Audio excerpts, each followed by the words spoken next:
Hello, everybody, and welcome along. I'm going to start that again because you glitched. It's all right. It's all right.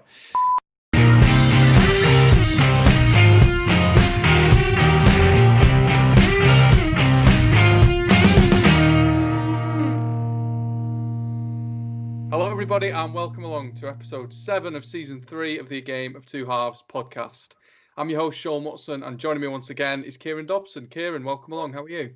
Yeah, not too bad. Thanks for asking, Sean. Long weekend this weekend, going into Christmas. So yeah, refreshed. Good. No James this week, unfortunately, but greatly appreciated his takes and opinions last week. Always welcome back, James, if you're watching. So thanks a lot for coming on. Enjoyed it, did you? Let's see. We've got the derby in 2 weeks, haven't we? So yeah, if it goes well for us, yeah. Maybe there'll be an invite in the post, James. Just keep that date.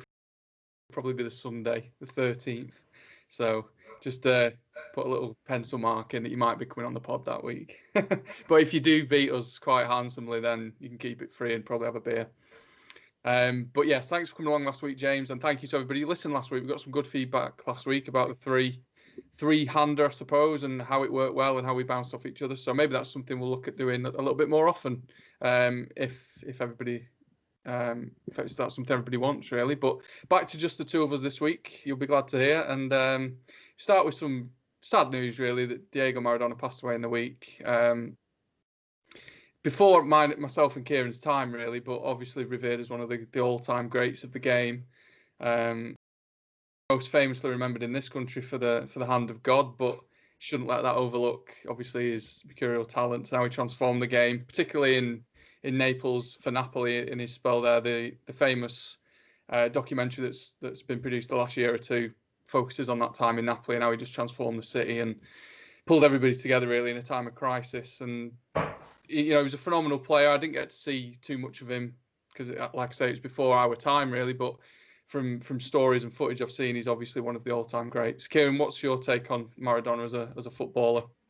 Yeah, it'd be hard to add too much. Like you say, obviously it was before our time, but I think growing up for me, he was always the one that whenever I heard about, the greats of the past, I think the ones that I always heard about were him, Pele, and George Best were the ones that always kept creeping up. Yeah. There'll be others as well, but I think Pele obviously came a lot earlier, and so there's less footage of him, so it's hard to be too sure about some of his. I think a lot of 1,200 goals in yeah games or whatever it is. I'm a Pele skeptic, and I think from an early age, I think a lot of people pick between Pele and Maradona, and I picked Maradona. I think he was my guy, and obviously in the future it'll be the Messi, Ronaldo, or whatever. But yeah, no, I think he was widely regarded as one of the greatest players ever. I think, particularly the 80s, he's one of the best. And you see that in the goals he scores and the impact he has. And again, I actually started watching that documentary the other night, but I didn't finish it. I'm going to save it for tonight, I think, after the Monday night football games finish. But yeah, just seeing the sort of fandom that was there for him when he joined Napoli, that's sort of like the dawn of celebrity footballers. I know we had George Best before him. Again, I'm not, but I think that was when it became a truly international game, and there was more of an appreciation, a global appreciation for footballers as just absolute superstars. Again, read something or heard something midweek about how the hand of God moment was on the front and back page of every paper. It was one of the first things that ever got on the front page from football, because it was seen as, such a robbery. Yeah, but it was also seen as a hooligans game, football back in the day, and didn't typically make front page news. But again, that did, and so I think, he was an absolute icon of his time, and I think maybe that'll be his legacy, that he was one of the first sort of global superstars. But I think, it's a shame really that we'll never really. There's not enough footage, I don't think, of his career that you can, if someone our age can go back and watch easily to really get a real idea of just how good he is. And I think, again, with his troubles off the field, maybe eating into his career a little bit. Well, you'll always wonder whether if he come through at a different time, whether he'd been able to really fulfill his potential. Because obviously to get the world's a different place these days. Obviously social media, everything else that goes with it. Footballers seem to be a bit more. I wouldn't say well behaved, but they don't seem to be out with. Well, the microscope's a lot more. Yeah, the microscope's a lot more intense these days, isn't it? And they can't afford to be as, I don't know, as much of a loose cannon as perhaps Maradona was in his day. And there's a lot made of his off the field antics and the thing, his misdemeanors, I suppose. But what is often overlooked is the good stuff that he did off the pitch as well. I don't know if you read the piece in The Athletic about him. I've newly subscribed to The Athletic this week, so glad to be on board that ship. £1 a month for the rest of the week, I think it is, if you sign up this week, or maybe today. It might have ended, so don't blame me if it's false promotion, but it's worth it if you do get the chance to sign up. But yeah, there's a piece on Maradona in The Athletic this week, basically saying how Napoli refused to play a benefit friendly for one of the former players. I think whose son was seriously ill, and they were trying to raise money for his son's treatment, and Napoli as a club refused to play it. And I think it was due to sort of the insurance policies around the players and how it would just been too much of a risk. And Maradona basically went, no, that doesn't matter. We're going to go play the friendly. And he took a bunch of his players or teammates or whoever, and they went down to the pitch just themselves, not ignoring the club's permissions. Went down to the pitch, played the friendly, and raised the money for the treatment. So, that side of it doesn't really get reported because people like to talk about how much of a bad boy he was off the pitch and the things he did, but stuff like that, it does balance the books, doesn't it? Yeah, no, 100%. I think that is the other thing as well. I again only watched the first 15 minutes of this documentary the other day, but based on that other previous knowledge, there's always been a lot of people have always said there were two people. There was Diego and there was Maradona. Yeah. And Maradona was, the superstar, the one in the nightclubs with the mob in Naples. But there was Diego too, was the boy from, the slums in Argentina. And it is a real, sort of rags to riches story. But again, I think what you sometimes find when people die in the modern era is the people that come out, and have got nothing but good things to say about them. And that's always going to happen. And I know. Obviously, have you ever seen the Limmy tweet, which goes out whenever anybody dies? Yeah, I met him in Sainsbury's or something, or whatever it is. So I met him at a charity do once. Yeah. Surprisingly funny. Yeah, you get that too. But I think we've seen now with Maradona for a long time. He's been involved with charity for a long time. Played in soccer aid. I remember seeing him playing soccer aid, and he still looked really good, like maybe 10 years ago. Yeah. But you can see he's really. There's a funny tweet going around this week about the Javi quote about Paul Scholes of Manchester, and there's a picture of Maradona with Jonathan Wilkes, and it's like my greatest opponent, Wilkes of Soccer Aid. Really got me. No, he's again, he was involved in all that stuff, and I think the other thing, listening to an audiobook at the minute about football, so hopefully you'll get better content from this podcast going forward. But no, one of the things that came out of it was that obviously back in the day, this is going to sound like I'm really reaching to give him praise here for his personality, but back in the day, you never had like an assigned shirt number for a season. It was more of a rotating thing. Yeah. The number 10 was like sort of a coveted number, particularly in South America. But the story about Gianfranco Zola, when he played with Maradona, and he was like a young up-comer, sort of relatively unknown, shy lad, and Maradona sort of went out of his way, gave him the number 10 straight away, and made it about him, and was saying about how this is his team, not mine, sort of thing. And he does come across as a pretty classy guy, and someone who's sort of remembers to stay humble. Again, reading a lot into these little individual moments, but you just look at all the things. That's all we can do, isn't it? As people look back with hindsight. But again, you would be ashamed if anyone looked at him and just saw a cocaine snorting, guy who had his demons. And I see a lot of people saying that phrase about him a lot recently. But there's more genius is a much branded term as well. Yeah. But I think you look at his legacy now. Excellent footballer. did a lot of good for the game, on the field and off it, really. And again, I think he's been remembered fondly by pretty much everyone in the footballing world. So I haven't got much more to say than that. But yeah, sad day for football. One of the greats. Absolutely, yeah, absolutely. I mean, one more thing I do want to mention is the level of superstardom. Like you say, he was probably one of the first, if not the first, global football superstar. How much of that is owed to the fact that there wasn't social media, there wasn't saturation TV coverage? It was, you had to be there to see him in person, blink and you'll miss it sort of thing.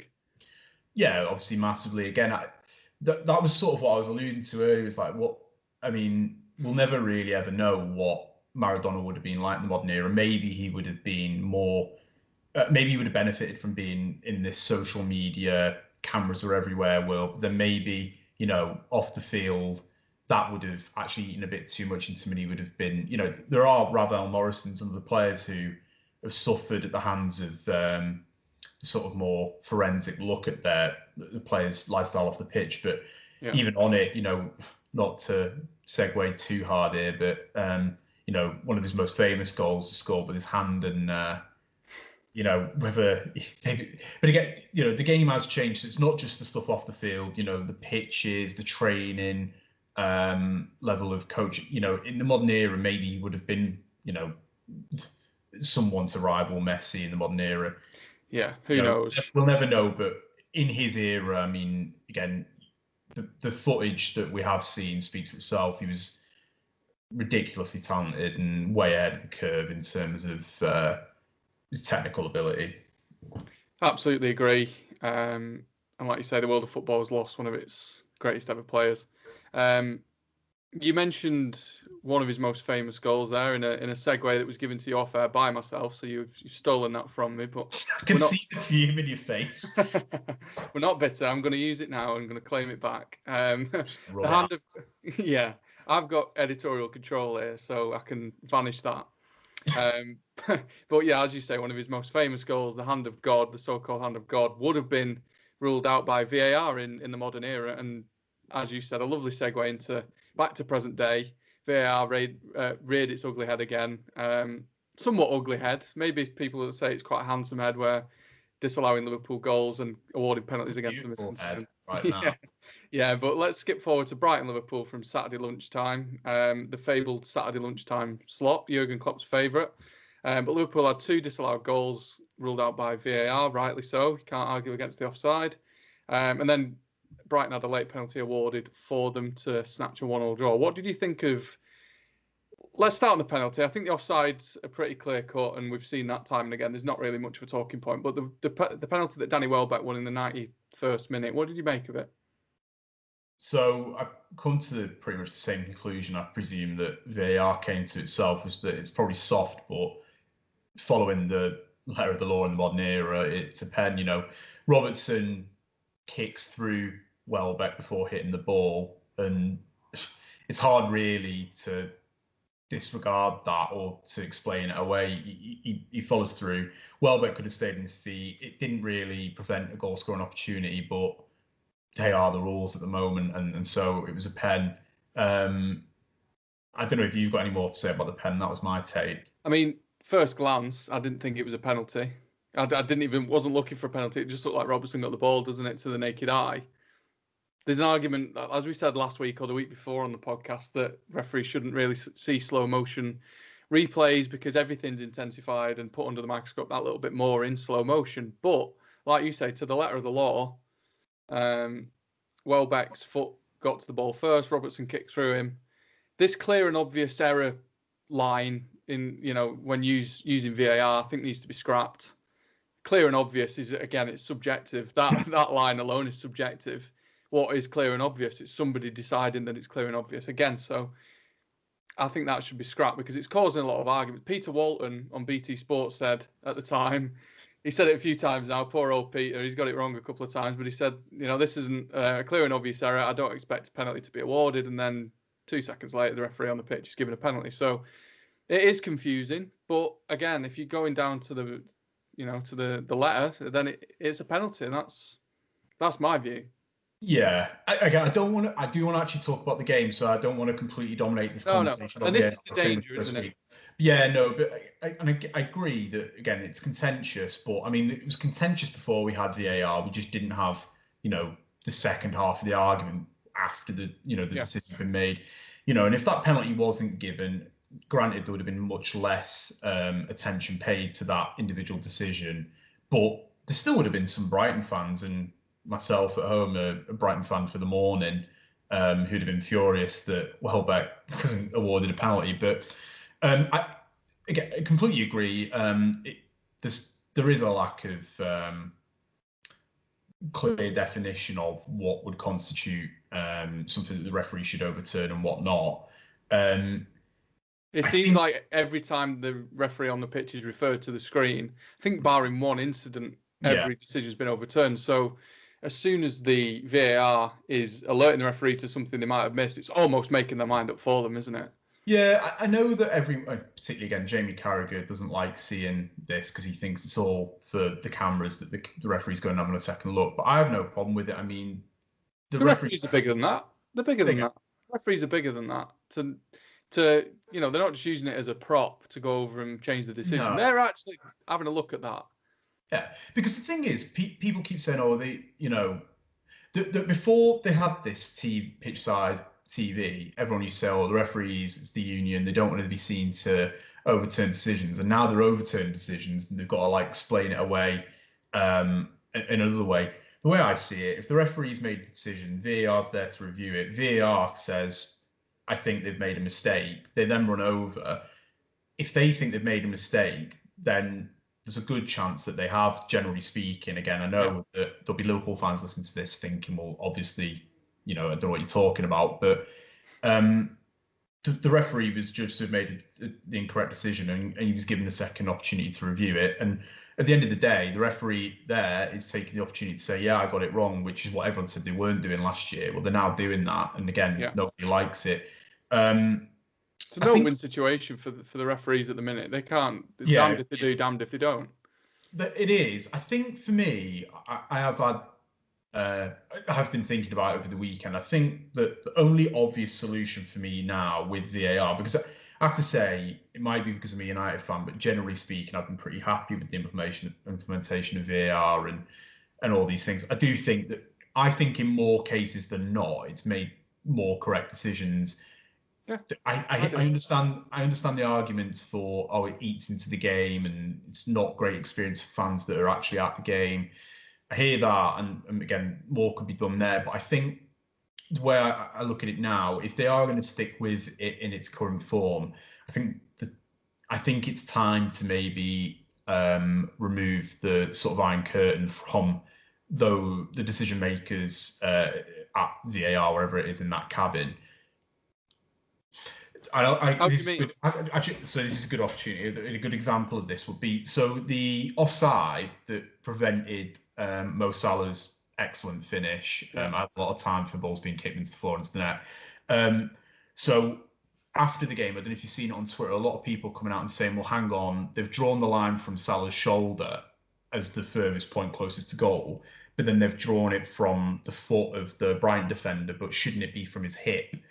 And so there's the two lines of defining the furthest point forward of the attacking and the defensive player are different, because on that individual angle, it does appear that the Brighton defender's left hip is actually closer to his own goal than his leading foot.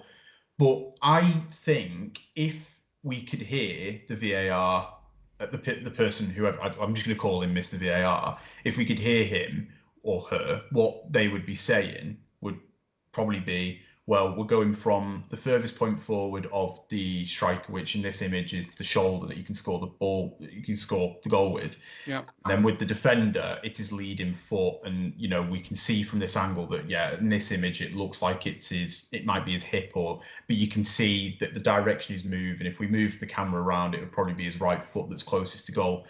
If we could hear that, it would remove all doubt. If we heard them and what they actually said was, we're drawing the line here from the shoulder and we're drawing the line here from the foot, and they're not taking into account, which body part of the Brighton defender is closest to his own goal, then we know that they've made an error.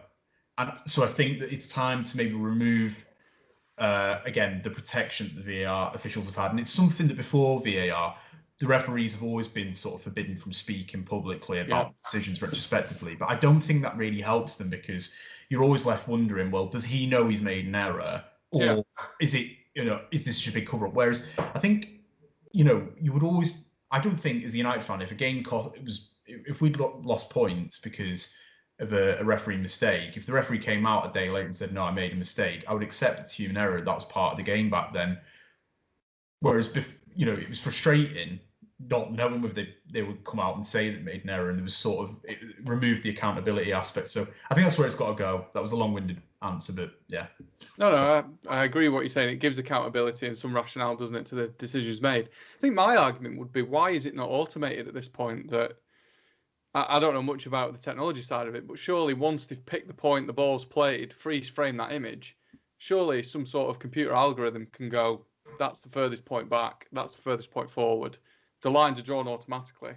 Am I wrong there? Am I miles away, or does that sound pretty logical? I do wonder whether just at the top level at the Premier League, there's so much money in the game now, there's not something else that can be done. Surely. If we just said 20 years ago that there'll be a chip in the ball which can tell us, well, there was a goal line clearance in one of the games in the last 2 weeks where it looked like it was over, even in the freeze frame. What game was it?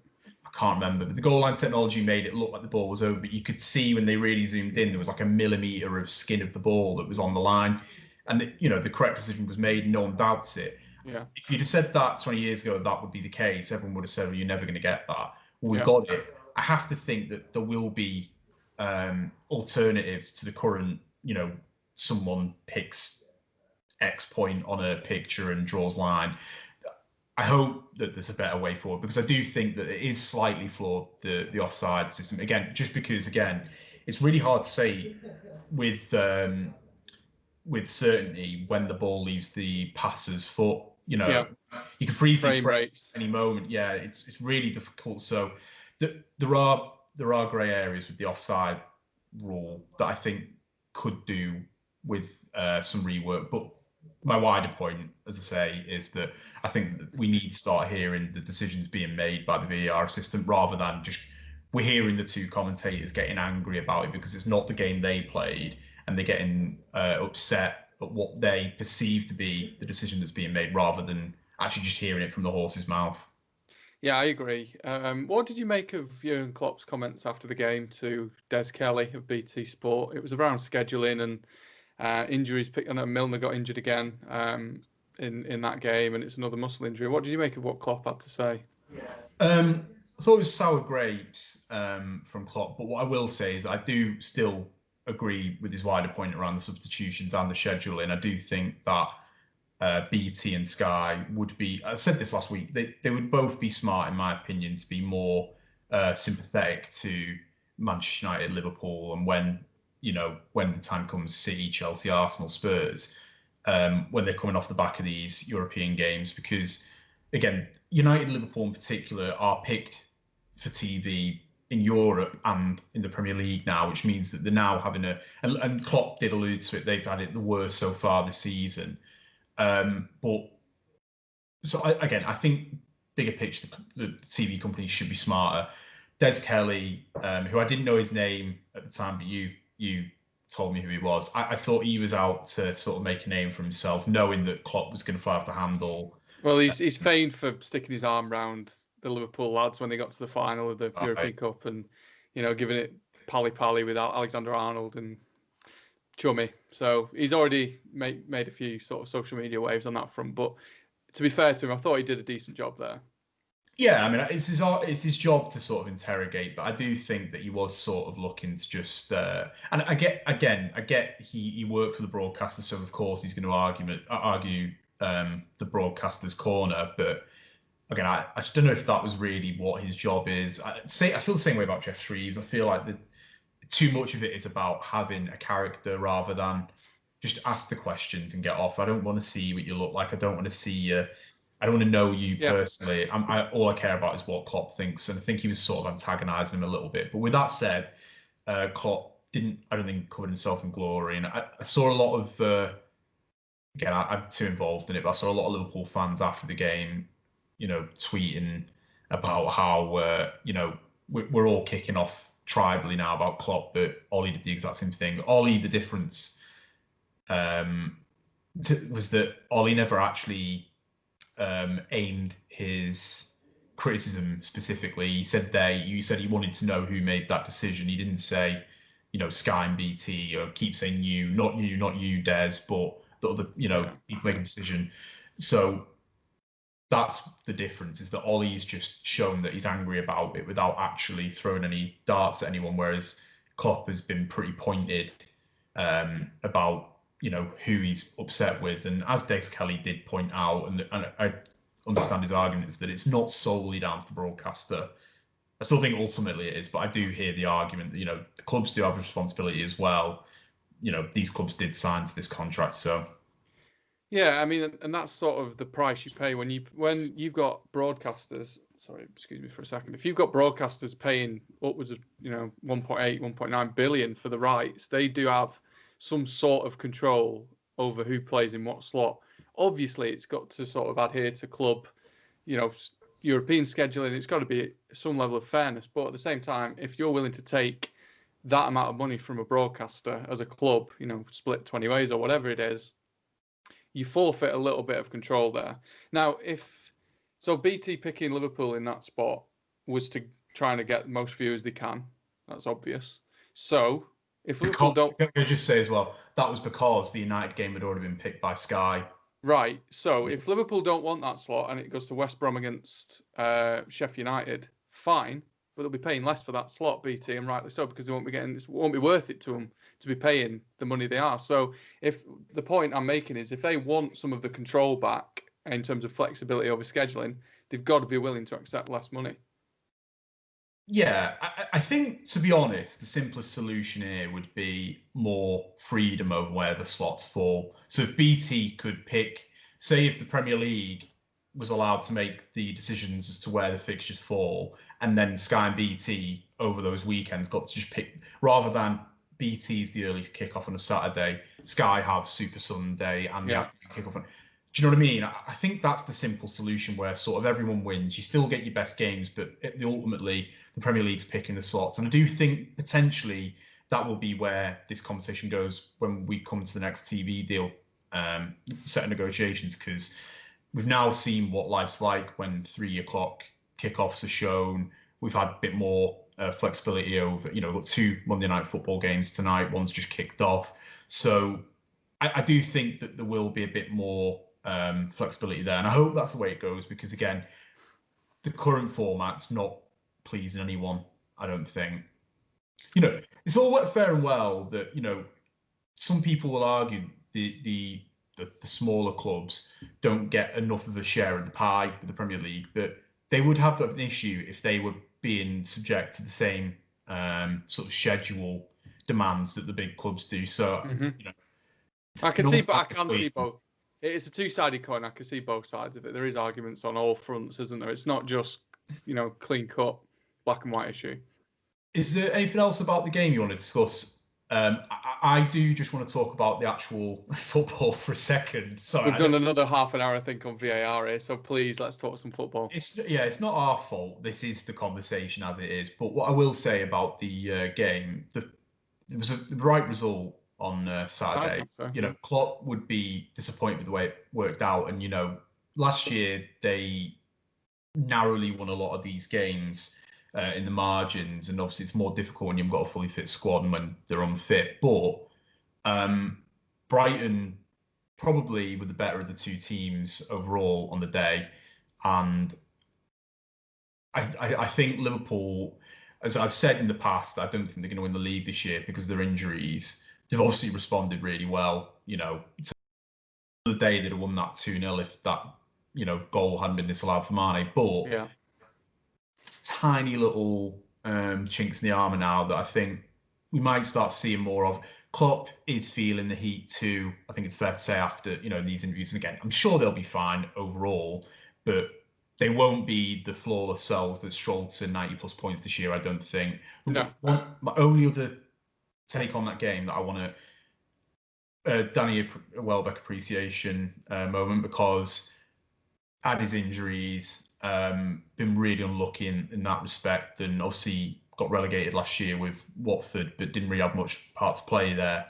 But I'm really glad to see him back in the Premier League, and I actually thought he gave a really good account of himself on the weekend. He was absolutely excellent pressing.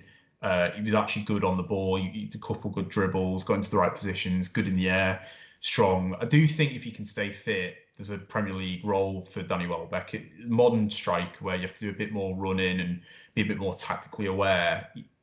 He's really good in those situations, and that's why Ferguson loved him, and I don't think would have ever sold him. So I was really happy for him to see him back in the game, because obviously injuries, we'll probably come on to Raul Jiminez at some point, but they can really take a toll on a player's career, and it's hard to see. Sometimes I didn't think there'd be a way back for Welbeck, so I'm really happy to see.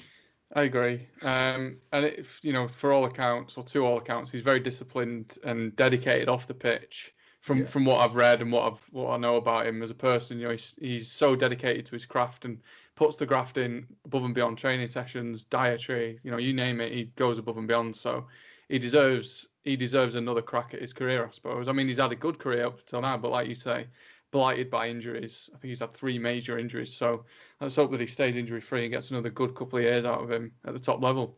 Yeah, again, if his legs can take it, I think again there'll be a role for him in the Premier League for a year or two again, because I could see him playing for any of these type of clubs. I think he's found the right club at Brighton, where they play generally quite a progressive style of football, and they do ask Morpay, Connolly, and Andon when he plays to press quite heavily.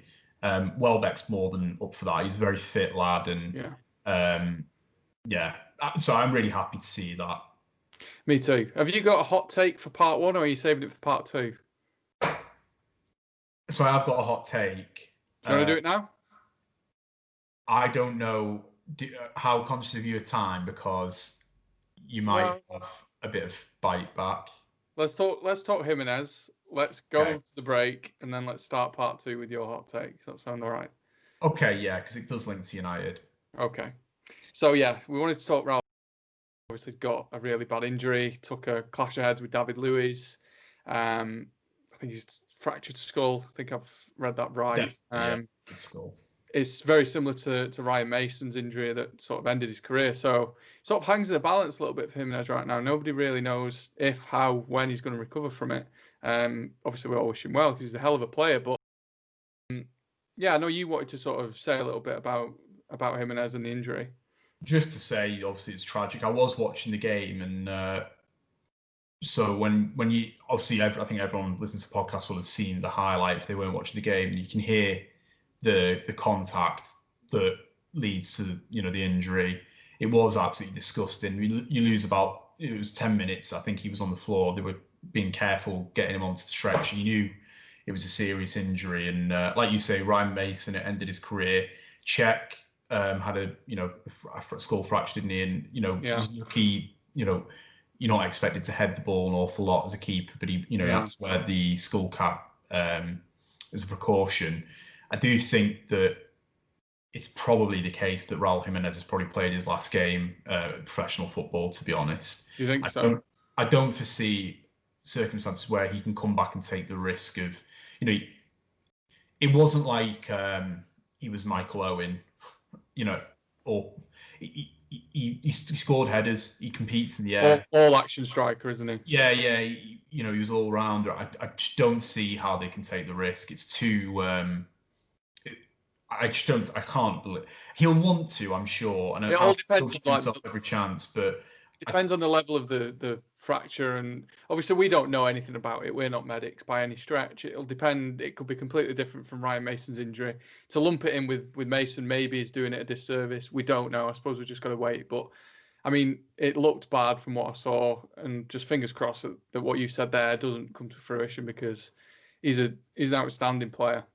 Yeah, he really is. He's a top player. Actually, recently, looking back over, I can't remember what it was for, but I was looking back at a game. I went to watch United play Benfica with a mate a few years ago, and I was looking at the team sheet and saw Raul Jiminez and the younger Ruben Diaz were both playing in that game. And And I remember, I think he hit the post in that game, if I remember rightly. But obviously, he's took like a duck to water to the Premier League, and he's scoring 15 goals minimum every year, all types of different goals. He's the focal point for Wolves, and I have to say, really good response from them yesterday, because you've seen injuries like this before. I remember Eduardo for Arsenal, and Arsenal really capitulated in that game, but Wolves did a really good job of staying professional, staying on the game, winning the game, and then I think Nuno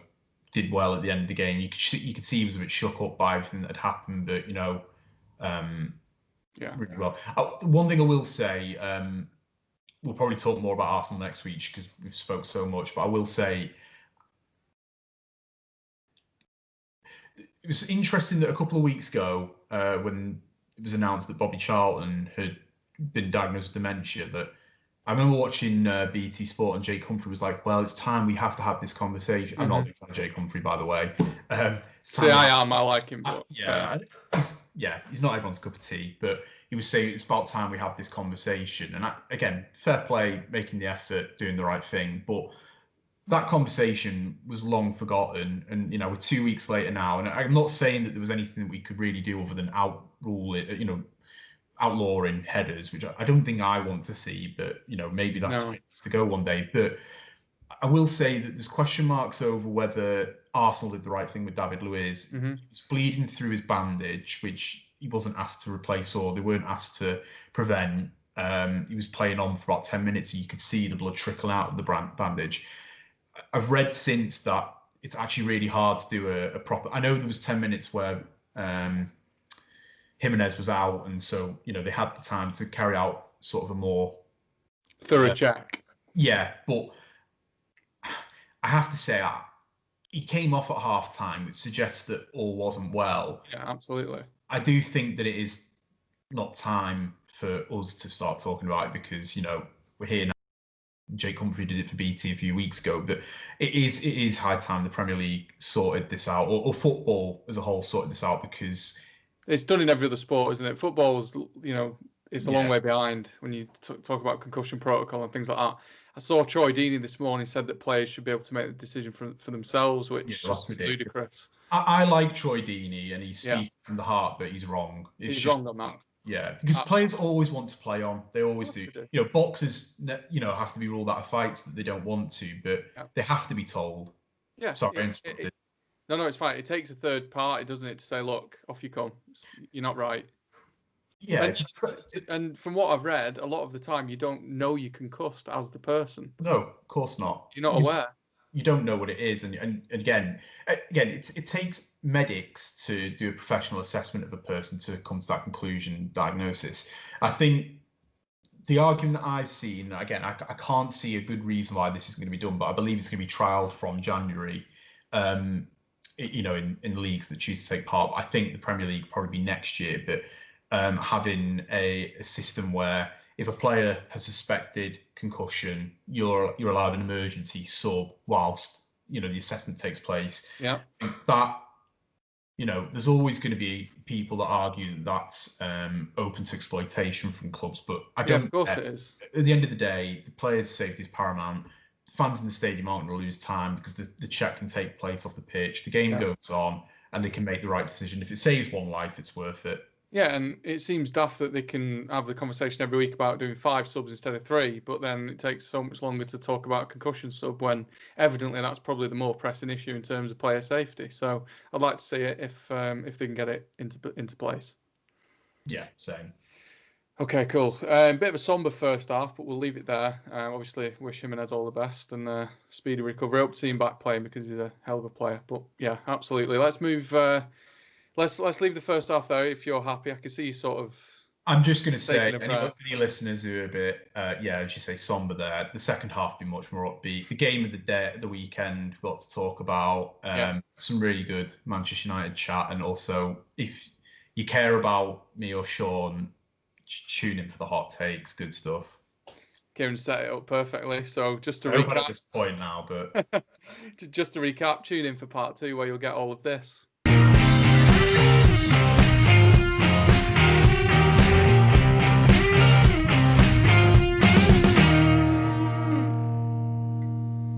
Welcome back to the second part of this week's A Game of Two Halves. We're going to go straight into it this week. Manchester United chat coming up, but first it's time for this week's Kieran's Hot Take.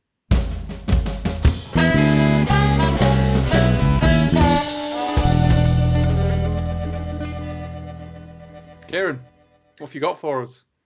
So I've especially cooked this one up for you. I'm honoured. It's simple. Nani is better than Eden Hazard. Right. Okay, right. Give me the Before reasons I go why. there, how does that make you feel? I'm laughing, so I think that reaction is...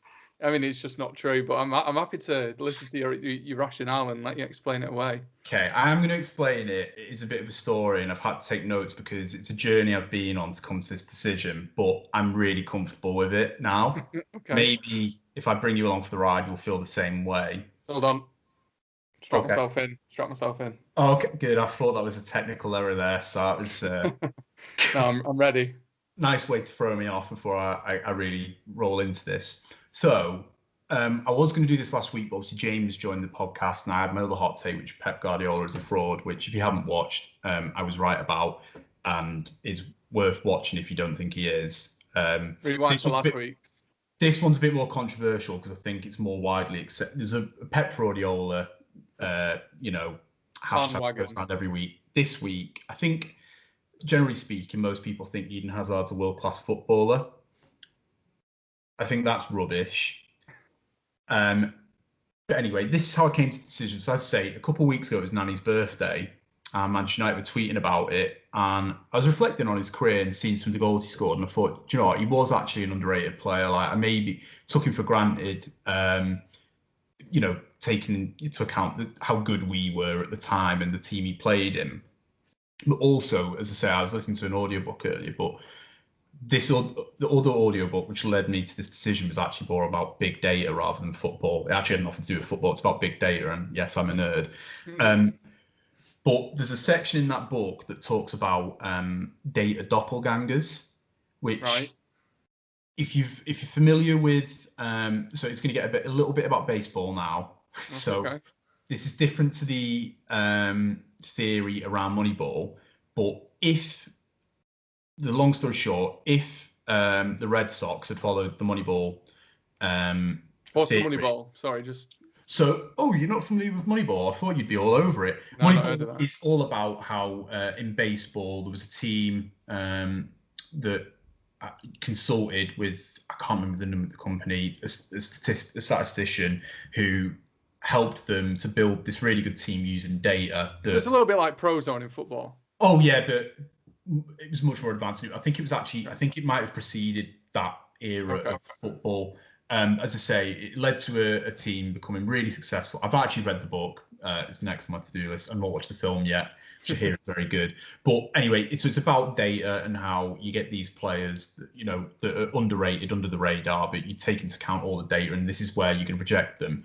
Well, that theory would have let down the Red Sox. They had a player, I can't remember his name now, I should have made a note of it, but he was their best player, and he went through a lull in his career, and Moneyball would have said, right, so you look at the statistics, he's falling off a cliff, and, but little did they know there's these things called data doppelgangers, and some other company, data company, had found that actually he was probably going to have a resurgence in about a year or two based on other players that he looked similar to. So he has got a similar profile to. That makes sense. So this is long-winded way, but that's how I connected the dots between Nani and Hazard.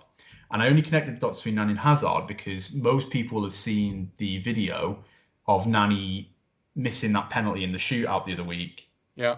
But they still won the shootout, which is fine. He's actually if you haven't seen that shootout, go and watch it. I think it's the Orlando, what are they called? Magic? It's not the Magic, that's the basketball team. Anyway, Orlando against New York City, wasn't it? Yeah, it's an excellent shootout. One of the best things I've watched for 3 minutes long. Yeah. It's a reminder that Nani still plays football. True. Anyway, Nani missed the penalty. And as I was thinking about Nani, I was thinking he's underrated and he missed the penalty. And I was thinking, Hazard scores penalties. And I was then coming to this conclusion that actually, let's look at the two players' careers side by side. So here's just a stat for you. If you take penalties off Eden Hazard, who do you think has more goals and assists per game, Hazard or Nani? Well, I know what you're going to say. It's going to be Nani, isn't it? It is. It certainly is. And if you focus on the Premier League, so you're not taking into account the time at Lille, for example, or Sporting before or after, it's a more dramatic divide. So in the Premier League, Nani 0.63 goals and assists per 90 minutes, Hazard 0.57. Quite similar, but Nani edges it, yeah? Okay. Say data doppelgangers. I don't know. Right. If you look at the record outside the Premier League, Hazard does slightly edge it, but mainly because of his period at Lille, where he was excellent as a young player, and rightfully so. Okay. The top teams are after him. But of course, Lille play in the Farmers League. Sorry, I'm back. Also worth taking into account that Nani's also won the Champions League in his career, which so far has eluded Hazard. Hazard joined a team that won the Champions League and then went on to be very disappointed in it. Mm-hmm. And so all those things are true about Nani and Hazard. And then because I thought that he might be a bit miffed, I've also got a few other things. Who scored more goals from open play in the Champions League? Callum Hudson-Odoi or Eden Hazard? Well, obviously my brain would say Callum Hudson-Odoi. But my heart would want to say Eden Hazard. And I think that's crazy, actually. That is the crux of my. How many goals, just out of interest? 3. That it? Hazard scored 2 open play in the Champions League. How many?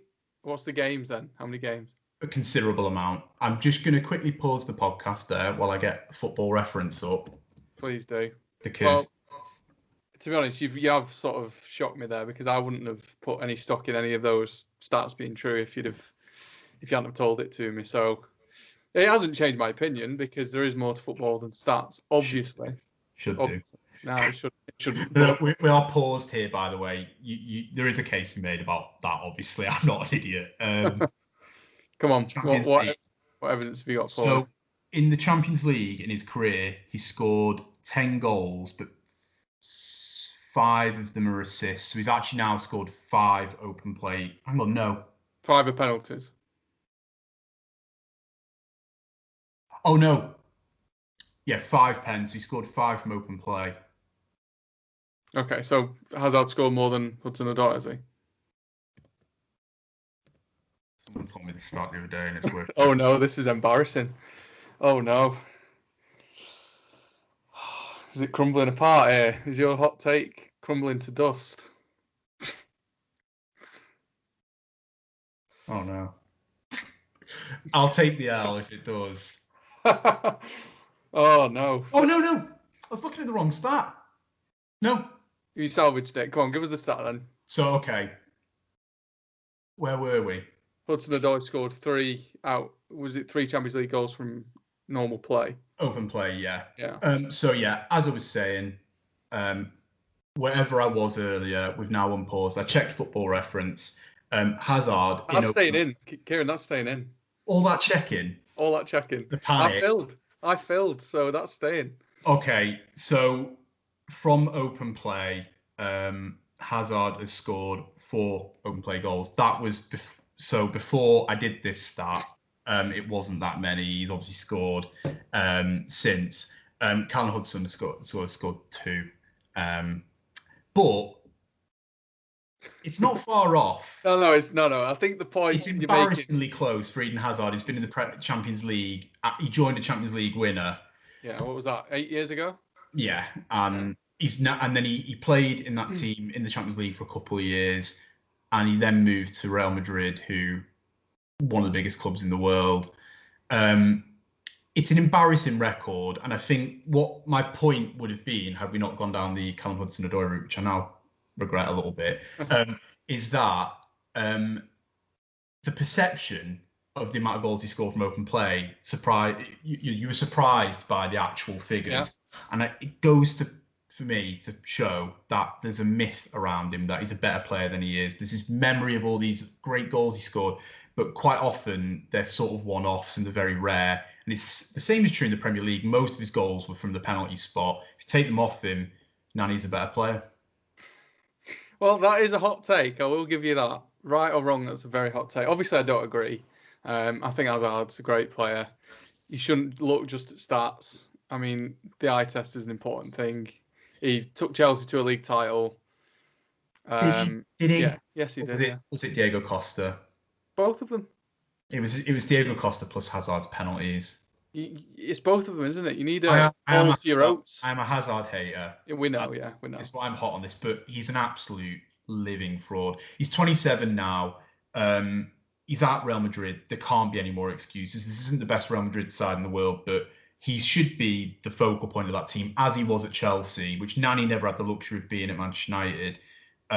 Just to extend that comparison, but I think the idea that the stats don't matter, I hear, but he's not it's not like Firmino, and he's a player that does loads of the work for the team. He really doesn't. Hazard is a player that I've watched play for Wales, and Josh Courtney reminded me of this one. The fellow, another shout out. He's a fan. I always shout him out because he's the one that supplied me with that Callum Hudson-Odoi disappointment, but he also reminded me of a game I watched. Jazz Richards, if you can remember him, of Swansea City and Wales fame, mark Hazard completely out of a game. There's far too many games where Hazard is an absolute zero, which for a player that's they spent over 100 million on him between Chelsea and Real Madrid, and who's talked about as a player that belongs in the Messi Ronaldo category, is an absolute embarrassment. He's nowhere near fulfilled his potential, and I was so confident last year in our top 50 Premier League players episode that he did not belong anywhere near the one spot. And I think I said in that podcast that he'll flop at Madrid, and he has. So that's my take. That's what this has all been building to. And he has flopped at Madrid thus far. That's granted. I did, just to sort of toot my own horn a little bit, I did write a piece in, I think it was sort of October 2016, just as, I think it was 2016, yeah. Antonio Conte had switched to the 4-3-3, and I said that's going to take the shackles off Hazard, and it really did. So I think a lot owes to the team he's in, the system he's playing in.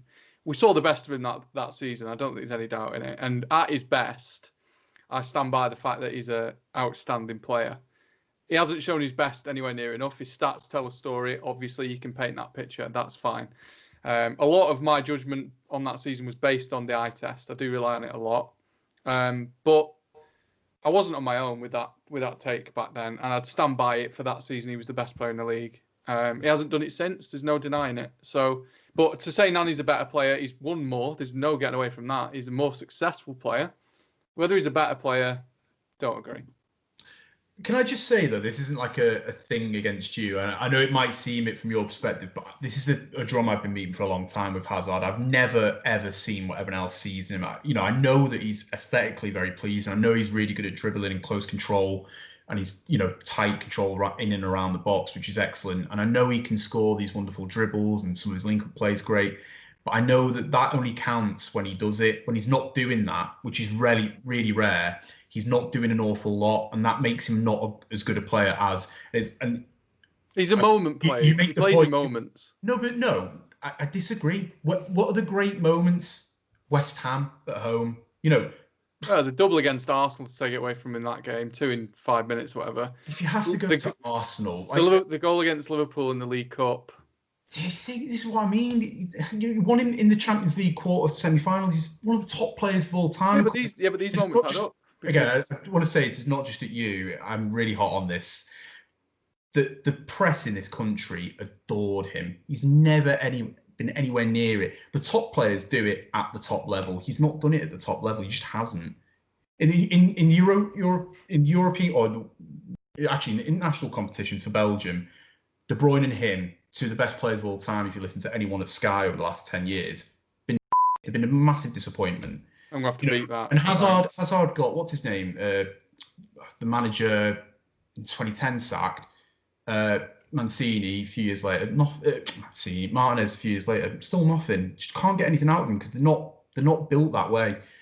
It's mad. I go back to it because again, it's not like a United bias thing. I look at say Salah and someone like that, Mane even. They don't get the credit that Hazard got, and I agree with that. Twice to play. And Nani, I threw him, and this is a United half, so happy birthday, Nani, if you're listening. From 2 weeks ago. Shame about those penalties, and if only you'd have scored more and you'd have been considered a better player than Hazard. But Nani was a player that, in those big moments, we lost the game in the quarterfinal against Bayern Munich that year, but he scored a Cruyff flick goal. When was that? Against Louis van Gaal in the second leg. We lost because of the. Oh yeah, I remember that. Yeah, an excellent goal. Showed up when he wanted it. He wanted it. Hazard doesn't want it. I can't name any other big Nani moments for us though. I've got to say. A few against Arsenal. I'm gonna after rubbishing that argument a minute after ago. Knocking the but he did score some beautiful goals. No getting around it. He did. Actually, do you know what? No, I'll stop you. Nani scored a screamer against Chelsea, a screamer against Spurs, a couple of dream goals against Arsenal. He scored some good goals against Liverpool that I remember in. One against City. Very good against City. It was good for us. Liverpool. And the thing is, I think that what I would say, really my argument, this was a little bit of a jab, but what it really should have been is how underrated was Nani, because... Yeah, maybe.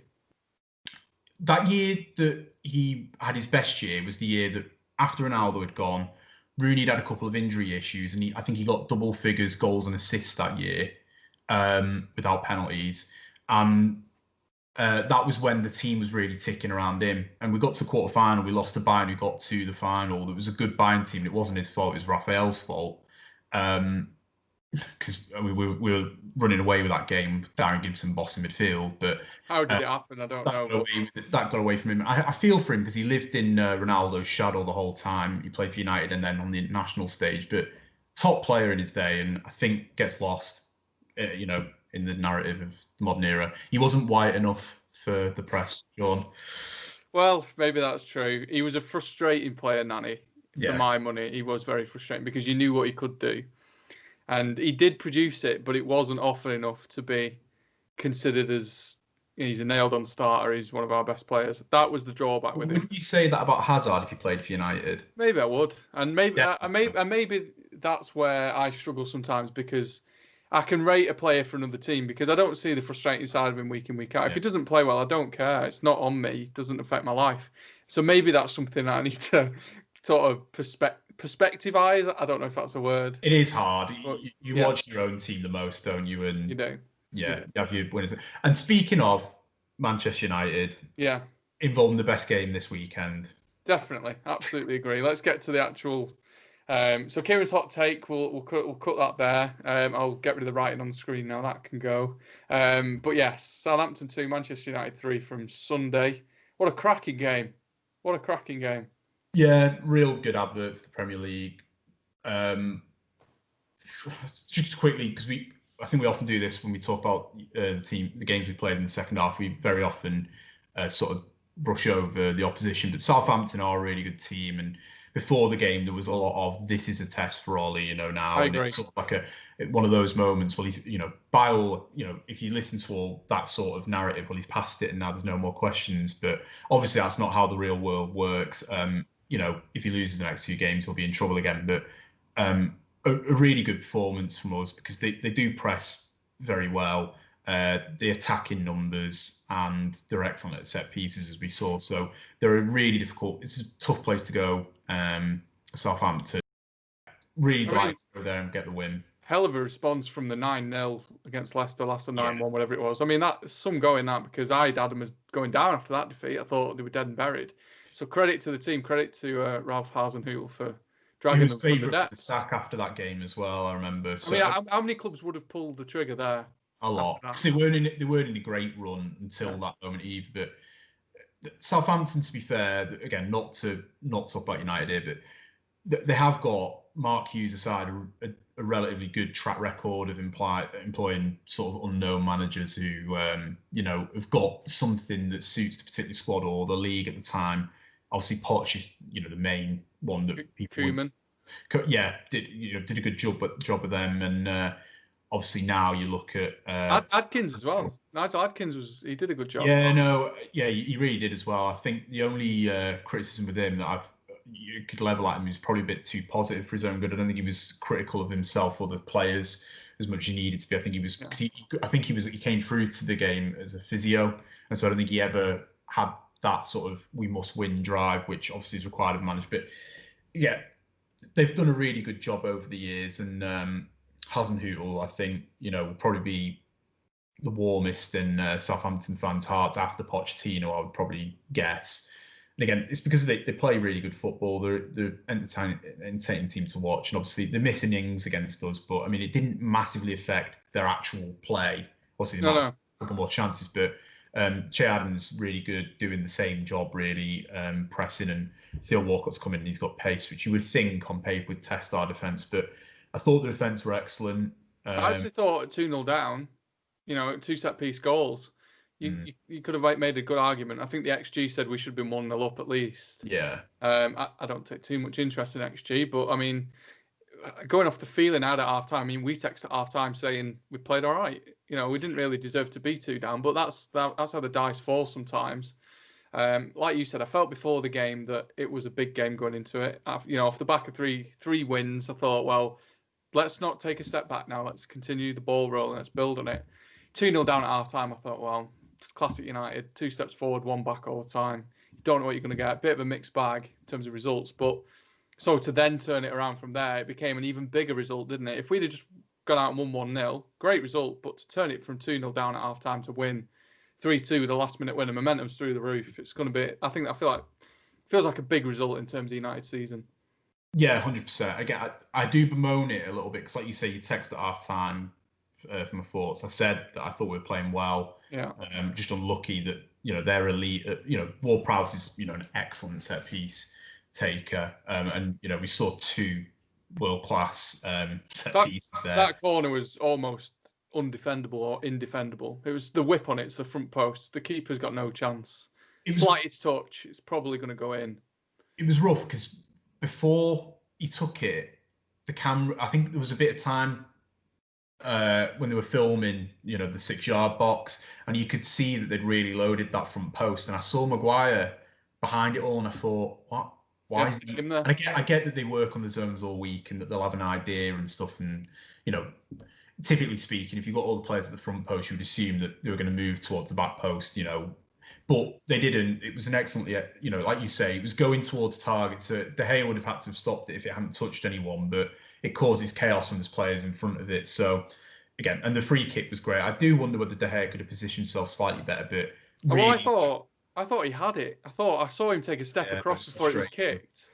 Before it was kicked, I saw him take a step, and I thought, he's got this. He's called it. He's had it scouted. And then all of a sudden it got in, and I thought, has he fluffed his lines there? Is he to blame? Yeah. And I looked at the replay and I thought, it's right in the corner. It was about that far from the post.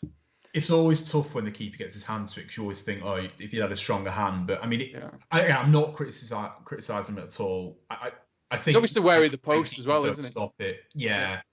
But it's the dip as well because he's hit it so hard and it dips that typically speaking, you expect the ball to sort of rise into the top corners. But it dips at that pace. It's really difficult. But yeah, they executed them excellently, and they did have a couple of the chances. I know Walker Peters hit the post, but we were the better team, and it was just a question of whether we would get the goal. And typically speaking, in the past, United, you think, well, if they don't get the first goal, we're dead. Yeah. But since we signed Bruno, there is, I know, not to put it all at his door, the squad's moved with him, but he really has changed the mentality of the club. They didn't quit. They never looked like they were going to quit, and they never looked panicked either. You feel like something can always happen with him on the pitch at any point. You just know that there's going to be other chances in the game. You just know because he demands it of himself. And so, there are times you find him in the box as he was for the first goal, but he demands the runs, the players, and you just never feel like the game's really beyond you with him in the team. Obviously it has been in the past. We have lost with him, of course, but I was watching him at 2-0 down. I watched it with my dad, and I said to my dad, God, he's such a winner. Just watching him. I think the camera had gone a close up on him, and he was just barking orders at somebody, and I thought he's just such a leader. He's so aggressive on the pitch, and like you say, you're never out of a game with him. We've obviously lost games, we'll continue to, but you're never out of a game when he's on the pitch driving you forward. Yeah, again, it's just a question of whether you take your chances. Really, I think with Bruno and your team, you're going to get them. He gives the ball away a lot, and he did in the first half, and he was at fault giving away the corner for the first goal, but again. You take that with him because the net gain is going to far outweigh the chances he gives away or the times he loses the ball. So delight with him. And it's just, again, he's completely changed the club. I love him. He's the best thing that's happened to the club for a long time. We've been really good in the past. And also, you'd argue we've had better players, in Ronaldo, Rooney, Cantona, Rio, Keane, a lot. But you're on about difference makers, aren't you?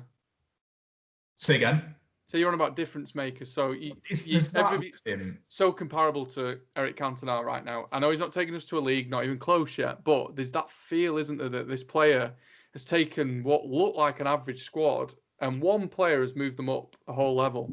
Yeah, I think, again, what you said is definitely true, but I feel like with him, you can look more recently in time at the difference Suarez made at Liverpool. The whole mood around the club changed. Average players became good players became great players. Just completely shifts the mentality of it. And you go into every game and the other team fear him, gives you confidence, and like you say, you can see him when we're winning, when we're losing. He's demanding all the time of the players around him. He looks like it'd be a nightmare to play with in one respect, but also, you get the best out of you on the day. So yeah, he's just a perfect person. I absolutely adore him. I've not felt about a player for a long time. I'm definitely not in the post-Ferguson era. He's obviously the best player we've had since Ferguson retired, and it really shows. But not to make it all about him, because like I said, I do think the defence was excellent. I think Maguire again has shown now that there are a couple of really tough clearances which he had to make. There was one where it comes in firing, sort of it dips into the 6-yard box, and he's underneath it, and he somehow volleys it over his head backwards out and away from danger. I thought he was good on the ball as well, passing the ball out of play, and I think there's hope that again that he might have turned a corner, and again he's might have found his fitness. Yeah, we haven't mentioned the defence for a good couple of weeks on the podcast, which is a good sign. We should when they do well, because we obviously jump on them, and everyone does when they have a bad day. But the 2 goals we can see. Oh no! I think the point I'm making is that because we haven't mentioned them, there's nothing bad to say, which in turn is a positive. Yeah, but I do think they should be celebrated. I think again the only criticism I would have of us as a defensive unit is that we need to be smarter about Fred giving that free kick away where he did. It was so dumb. He was the player was running towards Wan-Bissaka, who 9 out of 10 wins those challenges, and it was an honest attempt to play the ball, but it was so stupid. The Southampton player was always going to go down because the challenge comes in from behind, and you don't want to give James Ward-Prowse those positions, but they're things that can be coached out of the game, I think, and so. I'm really confident about the direction we're going in as a club. We talked about as well about the shape before the game. Playing the dime, we were on and on about what we might line up with, and I think I probably thought we moved away from the diamond after that Arsenal game, but Ollie obviously has planned for it and does believe in it, and it seemed to work. I think we will come on to the good bit, Cavani, in a minute, or I will anyway. But I think the one other thing we'll get better at is supporting wide the diamond, because I thought Telles was good on the ball, and the thing that's excellent about him is when he's on the ball, we move forward. You're always expecting a ball in the box as well from him, which is where Cavani, obviously, I know his goals didn't come from Telles crosses, but we know Telles can will though this year. There will be some. We know also, when he gets the ball in our half or near the halfway line, he's looking for that ball in behind all the time, but also, he's got the ability to take the ball, carry the ball forward and dribble. Yeah. Sure, it's not part of his game, and so that's big, but there were times, I think Match Today 2 picked up on it, where because we were so narrow in midfield that we would have benefited from having players up wide, and particularly Wan-Bissaka's got to get better at moving into those zones. But I think a lot of the heat maps said that we played a lot down the left, and we have done for the past couple of games, and that it did seem pretty evident. We know the left side is stronger going forward than the right side. Van der Beek was on the left yesterday. Rashford was pulling off to the left. You got Telles on that side as well, compared to Wan-Bissaka, and it was Fred on that right side of the diamond. It's incomparable, really. So I was pleased with how the diamond worked, though. I thought Matic was outstanding in that pivot position, and Fred dropped back in. He was sort of erring on the side of caution, where Van der Beek was a bit more further forward. I thought they got the balance spot on. I didn't have an issue with the system or the performance. Obviously, being 2-0 down was far from ideal, but it wasn't to do with the system. No. So I was pleased with that. At half-time, I was a little bit disappointed they hooked Greenwood for Cavani, but he didn't have his his best game. And obviously, look, that's why I'm not manager and Solskjaer is. So paid off. Let's talk Cavani then. We mentioned in midweek and how impressed we were with his movement, but he just didn't have it on the ball midweek, but he certainly had it this week. Yeah, well, unlike you, I was calling for Cavani, and I can evidence it because I reminded my brother after the game that I was, because at half time to me it was obvious that what was happening, Greenwood, what obviously happened as far as I can see, Martial was due to start next to Rashford. Yeah. Martial reported ill in the morning, and like for like, Greenwood goes in. The trouble with Greenwood is that he's not played an awful lot of football, and you could see that it was lacking that sharpness. He had a couple opportunities which he would have usually taken, but also off the ball, he wasn't pressing, he was getting gassed early. Cavani had the minutes midweek, so you'd think he's a bit closer to full match sharpness and fitness. But also, Cavani's excellent on the press. In the first half, Bruno was often the one pressing the centre-back or the goalkeeper, but ideally you want your forwards to be doing that rather than Bruno. And so when Cavani came on, he was doing a lot of that legwork, which meant that Bruno could then be in a deep position to receive the ball and bring us forward, but also he was saving himself for the latter end of the game, which obviously we needed him for. Cavani, so he improved us from a performance standpoint, but the two moments you want to talk about with Cavani is the two moments that he wins those headers and effectively wins the game. Those are things that you just can't coach. I think you're either born... The first goal in particular, I think Bruno made a conscious effort to aim it hard towards where Cavani was. I think usually he'd go for the top right corner, but I think because he saw Cavani was there, I think he made a calculated judgment to go for that corner. But regardless, the movement from Cavani, the way he reads... Well, if you watch, every other player is stood still. Every single one. Yeah. They're reactive instead of proactive. Cavani's seen that situation countless times. He knows where that ball might go, and as soon as it's kicked, before it's kicked, he's on the move, isn't he? Just ridiculous move. He's always on the prowl, and that's one thing. But it deflected and it moved. It was moving quick. Fernandes hit it hard. The ability to then turn that into a finish, not at the keeper or just on target generally, but in the bottom corner. Again, you can't teach that. It's elite level centre forward play. Like just only a select few players think like that. You talk about the Premier League, the greats. You are talking about maybe 10, 15 that could do that, or at least think that on that level. So just excellent. And then the same with the second. Smart from Bruno called all the defenders forward. It just bamboozled Southampton, and then he went short. And they must have had an idea that they were going to do that, because the cross from Rashford, who didn't have a good game, by the way, but was absolutely inch perfect. And obviously something they rehearsed. And again, Cavani near post puts it away. It's a rare near post run from a Manchester United forward. It fills me with a lot of confidence that Rashford, Greenwood, Martial are going to get 2 years at least with him and just learning from him. Because, as they are good players. Greenwood obviously... Flip my earphones at you there. Greenwood obviously excites us the most out of the front three, but all three of them are far from the finished package in terms of being, pure number nines. They do lack sort of the nous that Cavani's got, or the other top strikers in the world. They don't have that yet. And when I say the three of them can learn from him, I'm talking particularly about Greenwood, who obviously we see as a number 9. Greenwood wouldn't have scored either of those goals. No, I think maybe he will, maybe he won't, but it won't do him any harm to be learning from somebody like Cavani for the next 2 years. No, 100%. I think a lot of it, I chose my words carefully earlier. I don't think you can coach it. I don't think it's something you can. What I think can happen is that you can show the value of trying to think like that. And I think for a long time, Rashford and Martial haven't had someone like that. Have you read the Gary Lineker piece on The Athletic? No. Read it. He talks about striker movements and stuff like that, and how the first movement you make is for the defender, as in to say, look, I'm leading you up that path. The second movement's for yourself, where you're going to go a different direction. Yeah. And always on the move. And he singles out Rashford as somebody who he'd like to say, look, give me 10 minutes with you. I'll teach you how to. And he's not saying I can solve all the problems, but he's just talking about initial movements that Rashford and Martial and obviously Greenwood as well, they don't have at the minute. My feeling, though, is that, because I do think this is going to be the talking point for this season, because I do think Cavani now is probably going to feature in the first team, because when we play with one down the middle, he's perfect for that. When we play that two with the diamond, we want to press from the front, he can do that. He actually played the cross as well, which is easily forgotten. Did really well out wide there for Bruno's goal.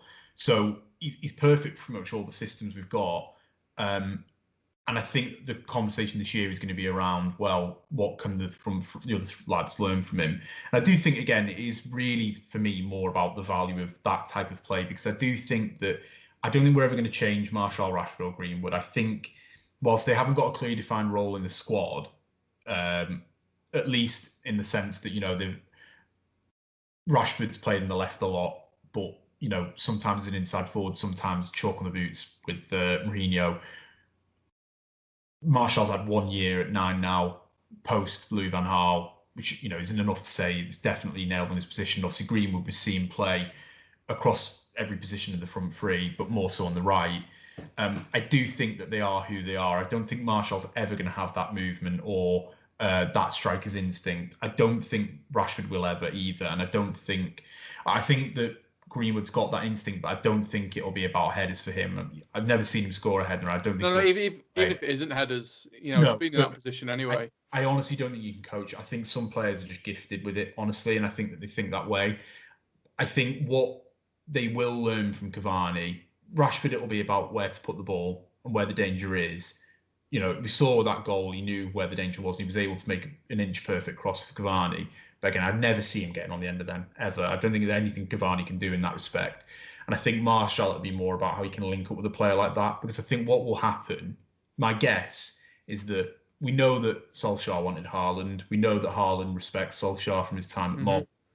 I think the plan here is that Cavani will come in, will be a player that can press from the front, will be that number 9. But I think bigger picture, I think what they'll do, whether we get him or not, I think they'll move for Haaland when his next transfer comes around, because they will be looking to move him on. Yeah, it's Dortmund, isn't it? The reason he chose Dortmund is because there will be a 2-3 year lease almost. When he moves next, I think the plan will be to move for Haaland, and it will be about how can Martial, Mason, and Rashford fit around Haaland in the same way. Then I think that's the education for them. I don't think they're ever going to be that type of striker. I think you either are or you're not. Personally, I'd like to think you can train it, but I just don't think you can. We saw with Rashford when Solskjaer came in that they talked about getting Rashford to get more of these goals, and at first he did. I remember the goal against Newcastle, but then he scored less of them, because he's now more dropping deep and playing passes in behind the lines, which works fine. He's good at it. Yeah, there's more than one way to do it. I don't think it can hurt having Cavani there, and it can only be a positive for these three. So it's exciting having him there anyway. One thing I wanted to finish off on was just to talk about, there's no better feeling than your team scoring a 90th minute winner. No. It's a shame that the fans weren't there. I agree. And we obviously talk a lot about details, statistics, data, positioning, systems, tactics, everything around that. But for me, there's nothing better. And the reason we watch football is because there's no moment like when your team scores a 90th minute winner. I was on the ceiling when that goal went in, obviously metaphorically, but for those 5 minutes, it just gives you such a buzz. There's nothing like it. No, 100%. I mean, the thing was with that game in particular, not to toot my own horn here, but if in the comments, I'll get my brother to confirm this. He was with me. First half, he was so pessimistic and he was driving me mad because every time we lose the ball, he was like, oh, we're shit, oh, we're this, oh, we're that. Well, it's just such a simplistic view. We were playing well. We were just unlucky. But I said, Cavani for Greenwood, Henderson for... I swear to God I did say this, and I will get into comments say. But the game is still there for us. One goal and the whole thing will change. I felt the exact same, that we were well in the game. You definitely, and you could see it. And we weren't not going to score. We just knew we were going to get another chance, and that we had the ability to take one of those chances. And I think as good as Southampton have been, they have got a bad record of defending Leeds, and they do concede a lot in the second half. But also, from the 60th minute they dropped. The mentality dropped. They were taking the set pieces really slowly. Yeah. They were slowing things down. It was too early. It lets us know that they've got something to defend, and it puts them in a mindset that we've got to see this out. Then gave us the control in the game, and if you give Bruno the ability to play the ball forward into those dangerous areas, and you've got quality like Rashford and Cavani through the middle, you're going to have a chance. And we did. I should say Van der Beek as well, because there was a couple of times he could have had a couple of assists on the day, because I think had we been more in tune with him and made the correct runs, there was one where Bruno should have ran onto it, but only they'll develop that. But yeah, with that kind of quality, you're going to have a lot to defend. But it was, you could feel the momentum building in that game, and you just knew. And we've done it at Southampton before. I remember the Van Persie game. Yeah. And again, I sometimes think this is a United thing. I'm sure other clubs feel it as well. But I do think there are times where you just think we're going to do this because it's what United do. Like I had a weird confidence yesterday, even at 2-0 down. When we missed a couple of chances, I think Rashford had a chance that he put straight at the keeper, and I thought it's not our day. As soon as Bruno got the first one, I said, this is definitely on. This is absolutely on. And my dad said, we might get it back to 2-2. I said, I think we're going to win. I think we're going to get it back to. I can see another 2 in this. And I was still confident going into stoppage time. I just thought we'd create another chance. I don't know why. No, we've seen it before, but also, again, I think this is the profile of this squad now. And I do think that they don't quit.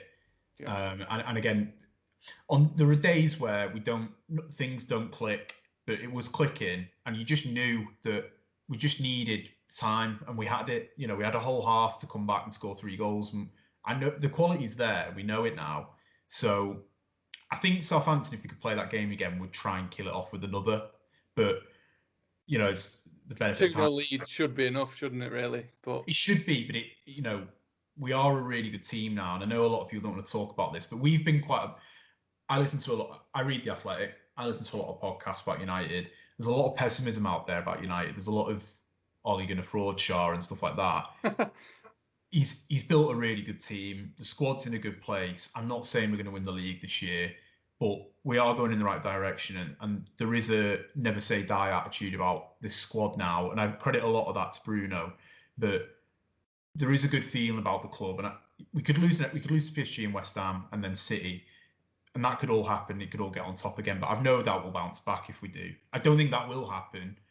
But, I do think we get through it now. I think that's the type of team we've got here. I've got a lot of faith in this squad and Ollie. I agree. I sat there yesterday and thought the old United had come back from 2-0 down in this game. It was there for us. I had my doubts as to whether the present day team could and would do it. They did. They sort of stamped that position that I've got of this is a gritty United team now, and we're not a team of absolute out and out winners like Liverpool were last season, but we're getting there. Again, we're a way off. I'm not under any illusions or delusions, but that is the direction we're going in. You can see at the moment we're on track to go in that direction. And just to say as well, one last thing, we have gone on for time here, but the PSG game, the first PSG or the first 2 legs we played PSG under Solskjaer, talking about 90-minute winners and things like that and coming from behind, there isn't a better feeling, but that game has sort of felt like a precursor for where we are now. Just metaphorically speaking as well, we've had ups and downs, all along the journey here. And there was a time where it looked like Ollie was in real trouble. I went to the Burnley game and we were really panicking for him, but we get Bruno in and things have turned. And you go through phases of football and you think, well, nothing can go wrong now. And I do feel that way about this squad, because I do think there is just so much talent now in this squad that we should be expecting to be in the top few. I'm not saying the top, but I said to you privately, if we can get to Christmas and we're in the mix, it is anyone's this year. Yeah. And I do feel like, again, next few fixtures, this could all go out the window. We could lose to West Ham and PSG very easily, but if we get anything out of those 2 games, and then we can beat City, which is, we've got a good track record of doing under Ollie, you're looking at a table then thinking, well, I'd rather be the team that has Bruno Fernandes in it right now. 100%. Yeah, he's changed the whole fortunes and the whole mentality of the club, hasn't he?